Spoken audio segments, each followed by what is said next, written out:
What's going on, Canes fans? This is your boy Sammy D with Canes 365. What a great win last night. What a crazy game. Um, First of all, I want to say Manny Diaz finally gets a win off of a bye week. That's something that I know mentally was in his mind, and it's very good to just get that monkey off his back because that's something major. Finally getting a win after a bye week, all your preparation um, finally came into play. So yesterday, Miami defeated North Carolina State 44-41. What a shootout! I know a lot of people can complain about the defense, but we were on the road, and that quarterback for NC State played pretty damn good. He was pretty damn accurate.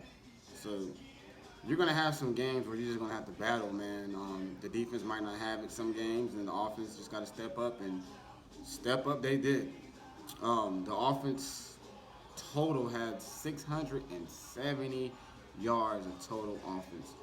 I'm sorry, 620 yards of total offense. Man, going back a couple of years ago, we would never imagine having 620 yards of total offense. Passing, 431 yards passing, 187 yards rushing. We averaged 7.5 yards per play. Had 30 first downs and 7 of 16, which is rounded off to 44% on third down conversion. So almost 50%. That's not too bad right there. So to dig into the stats, I'm gonna definitely have to start off with quarterback De'Aaron King. De'Aaron King definitely had his best game, not only as a Hurricane, but the best game of his career, where he went 31 of 41. He thrown for 430 yards, um, and he ran 15 times, 15 carries for 105 yards, and a total yards from scrimmage, 536 yards from scrimmage with 5 touchdowns. What a hell of a game by King. He was making the right reads. His throws were pretty much on the money, and I think he's going to continue that as the season goes on towards the college football playoffs, because I think that's where we're heading. I really, truly do think that's where we're heading, and I'm going to let you know more about that. Also, offensively, Mike Harley, man. Mike Harley has been balling out these past 2 games. Harley had 8 receptions, 153 yards. Another game of over 150 yards receiving. That's amazing. And he had 2 touchdowns. And he averaged 19 yards per catch. And that play, we've been talking about somebody just making a play. That third down play when he made that catch, that beautiful pass by King. I'm sorry, 2nd and 18. That beautiful pass and that catch by Harley. And then the game winner. He did not fall. A lot of our receivers have a problem of just falling after a catch. Harley stayed up and said, man, he's going to make a play. So that was very good to see back-to-back games with Harley. Also, the O-line. The O-line played very well as far as pass blocking. Excellent. Damn near an A for pass blocking. Because King had all day. He could have made a sandwich. He could have ran to the gas station right quick and still completed the pass. So that was a very good blocking by our offensive line. And we ran 83 plays, exactly where our offensive coordinator wants to be. So we ran 83 plays. Defensively, our defense allowed a total of 410 yards. Most of that was the first half. 279 yards allowed passing and 131 yards rushing. And the turnover chain came out, of course. So defensively, we were led by Jalen Phillips. He had 4 tackles, 7 assists on his tackles, and he also had a sack. And he was being double teamed. I noticed that Jalen Phillips is getting double teamed a lot more now, so that should open it up for Quincy Roche with Jalen getting so much attention.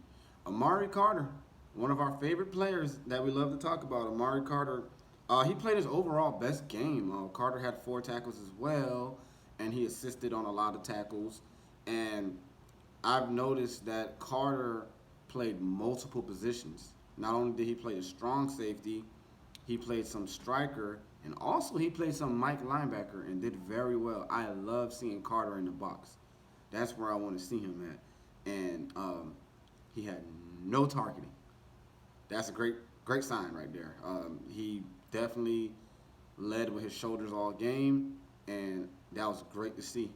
Also, Jared Harrison Hunt, number 81, is starting now over Jonathan Ford. So that was something very interesting to see. And also, Takari Couch, number 23. Takari Couch didn't start, but man, he played a lot and he played well. And he was all over the field. He's very good. He's a very good blitzing corner. He's a very good tackling. Probably one of our better tackling corners along with Blades. So it was good to see him in there. And my guy, Nesta Severa, number one, was just all over the field, man. Even if he didn't make the play, he's always just putting pressure and he's making plays for other guys with his penetration. So that was very good to see.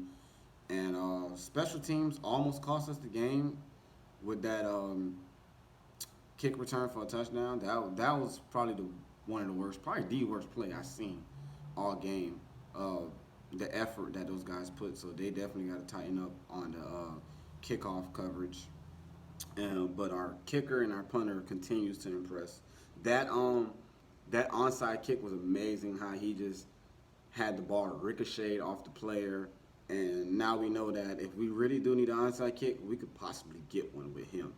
And then, of course, Lou continues to be an all-pro punter.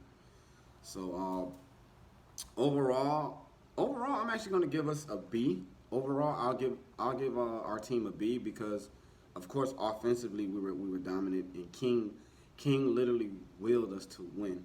Now the play that caught my attention with De'Aaron King, believe it or not, and it wasn't all the beautiful passes, the touchdown throws or whatnot, but I don't know if you guys remember in the fourth quarter when we were down, when King literally willed us. He ran to the 1 yard line.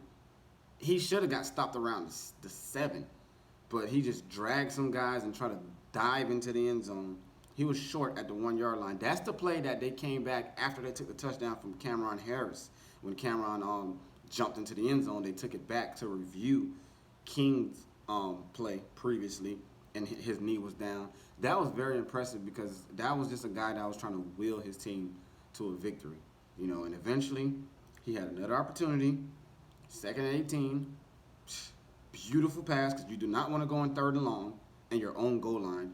Beautiful pass to Hartley, and then right after that, the game-winning touchdown pretty much after that. So that was very impressive. Definitely his best game. Defensively, we were horrible in the first half, but I think the second half we played a lot better. I think those guys really settled in, and they made plays. They made key stops when they were supposed to.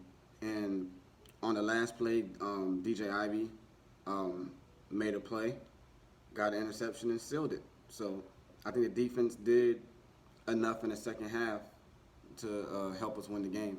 Just know that this game that Miami won last night, I don't think they win this game, not even last year or a couple of years ago. Miami definitely doesn't win this game.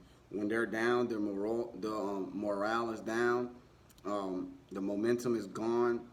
They didn't have that guy the engine to just get them going. De'Aaron King is definitely that engine, definitely the guy that we needed. So I see it on the sidelines. He's always trying to engage with his guys. The receivers will drop a pass, and he's the first one to tell them, hey, I'm going right back to you. That's a leader. That's what he's supposed to do. He makes a bad play. He admits it. He said, hey, that's my fault. So this is definitely the guy that we need. I hope and pray that this guy comes another year.